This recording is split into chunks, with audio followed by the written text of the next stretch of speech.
Hi viewers, numerology பேஸ்டில் ஐபிஎல்லுடைய எல்லா மேட்சஸ்க்கும் நம்ம team prediction பண்ணி கொடுத்துக்கிட்டு இருக்கோம். அந்த வகையில் நம்ம இன்றைக்கி பார்க்க போகிறது ஐபிஎல்லுடைய 28வது மேட்ச்சு.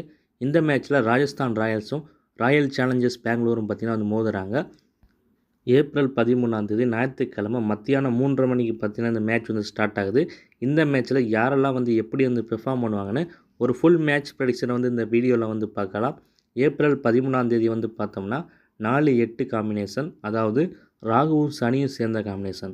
அதுபடி நம்ம ப்ரெடிக்ஷன்ஸ் பார்க்கையில் ஃபஸ்ட்டு ராஜஸ்தான் ராயல்ஸில் பார்த்தோம்னா எஸ்எஸ்வி ஜெய்ஸ்வால், அவர்கிட்ட ஒரு டீசெண்டான இன்னிங்ஸ் எதிர்பார்க்கலாம்.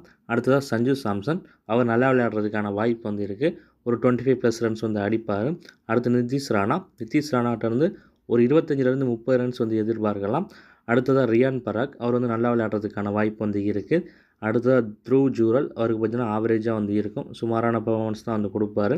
அடுத்ததாக சிம்ரன் ஹெட்மயர், போன மேட்ச் இவர் நல்லா இருக்குன்னு சொல்லியிருந்தோம், நல்லா விளையாடுவார்னு சொல்லியிருந்தோம், நல்லா விளையாண்டுருந்தார். இந்த மேட்ச்சு அது மாதிரி ஒரு பெர்ஃபார்மன்ஸ் கொடுப்பார்னு சொல்ல முடியாது. ஒரு டீசெண்டான இன்னிங்ஸாக தான் இருக்கும். ஒரு 25 ரன்ஸ் அடிக்கிறதுக்கான வாய்ப்பு இருக்குது. அடுத்ததாக சுபம் தியூபே, அவருக்கு பார்த்திங்கன்னா கொஞ்சம் ஆவரேஜ் தான் இருக்கும். அடுத்தது ஜாஃப்ரா ஆர்ச்சர், பவுலிங் போகிறப்போ 2 விக்கெட் வரைக்கும் எடுக்கிறதுக்கான வாய்ப்பு இருக்குது. அதே மாதிரி தீக்ஷனாவும் 2 விக்கெட் எடுக்கிறதுக்கான வாய்ப்பு இருக்குது. தேஷ்பாண்டே, சந்தீப் சர்மா, ஃபாசலாக் ஃபருக்கி, இவங்கெல்லாம் பார்த்திங்கன்னா 1 விக்கெட் எடுக்கிறதுக்கான வாய்ப்பு இருக்குது.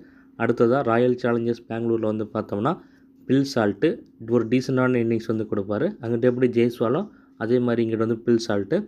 அடுத்ததாக விராட் கோலி ஒரு சிறப்பான பெர்ஃபார்மன்ஸ் கொடுப்பார். பேட்டிங்கில் ஒரு 30+ ரன்ஸ் அடிக்கிறதுக்கான வாய்ப்பு இருக்குது. அடுத்ததாக தேவ்தத் படிக்கல், வந்த உடனே அவுட் ஆகிற மாதிரி தான் இருக்கும். ஒரு பெரிய பெர்ஃபார்மன்ஸ் எதிர்பார்க்க முடியாது. அடுத்ததாக ரஜத் பட்டிதார், இந்த மேட்ச் ஒரு சிறப்பான பெர்ஃபார்மன்ஸ் கொடுக்கறதுக்கான வாய்ப்பு இருக்குது. ஒரு 30+ ரன்ஸ் அடிப்பார். அடுத்ததாக லியாம் லிவிங்ஸ்டன், வந்த உடனே அவுட் ஆகிற மாதிரி தான் இருக்கும். பவுலிங் போட்டாலும் விக்கெட் எடுக்கிறதுக்கான வாய்ப்பு இருக்காது. அடுத்ததாக ஜித்தேஷ் சர்மா ஒரு 25 ரன்லேருந்து 30 ரன்ஸ் வரைக்கும் அடிக்கிறதுக்கான வாய்ப்பு இருக்குது. ஒரு டீசெண்டான இன்னிங்ஸ் ஆடுவார். அடுத்ததாக டிம் டேவிட், இறங்கின எல்லா மேட்ச்லையுமே நல்லா விளையாண்டுருக்காரு.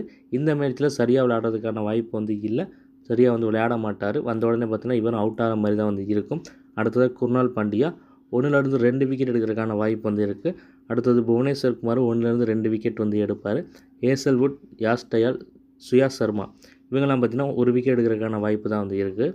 இப்போ 2 டீம்லையும் சேர்த்து ஆர்ஆர்லையும் ஆர்சிபிலையும் யாரெல்லாம் எப்படி பெர்ஃபார்ம் பண்ணுவான்னு பார்த்தோம். நெக்ஸ்ட்டு யாரெல்லாம் ட்ரீம் டீம் வர்றதுக்கு சான்ஸ் இருக்குதுன்னு பார்க்கலாம். அதுபடி பார்க்கையில் Yashasvi Jaiswal, Sanju Samson, Riyan Parag, Jofra Archer, Mahesh Theekshana, Phil Salt, Virat Kohli, Rajat Patidar, Jitesh Sharma, Krunal Pandya, Bhuvneshwar Kumar, இவங்கெல்லாம் பார்த்திங்கன்னா ட்ரீம் டீம் வர்றதுக்கு பாசிபிலிட்டி இருக்கக்கூடிய பிளேயர்ஸ். ஒரு டீசெண்டான பெர்ஃபார்மன்ஸை யாரெல்லாம் கொடுப்பாங்கன்னு பார்த்தோம்னா Nitish Rana, Shimron Hetmyer, Sandeep Sharma, Hazlewood, Yash Dayal, இவங்கெல்லாம் பார்த்திங்கன்னா ஒரு டீசெண்டான பெர்ஃபார்மன்ஸ் கொடுக்குறதுக்கான வாய்ப்பு இருக்குது. நெக்ஸ்ட்டு யாரை கேப்டன் அண்ட் வைஸ் கேப்டன் போடலாம் அப்படின்னு பார்க்கலாம்.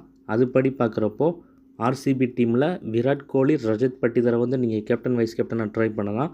அதே மாதிரி ஆர்ஆர் டீமில் பார்த்தோம்னா Jofra Archer and Mahesh Theekshana, இவங்க 2 பேரை நீங்கள் கேப்டன் அண்ட் வைஸ் கேப்டனாக ட்ரை பண்ணலாம்.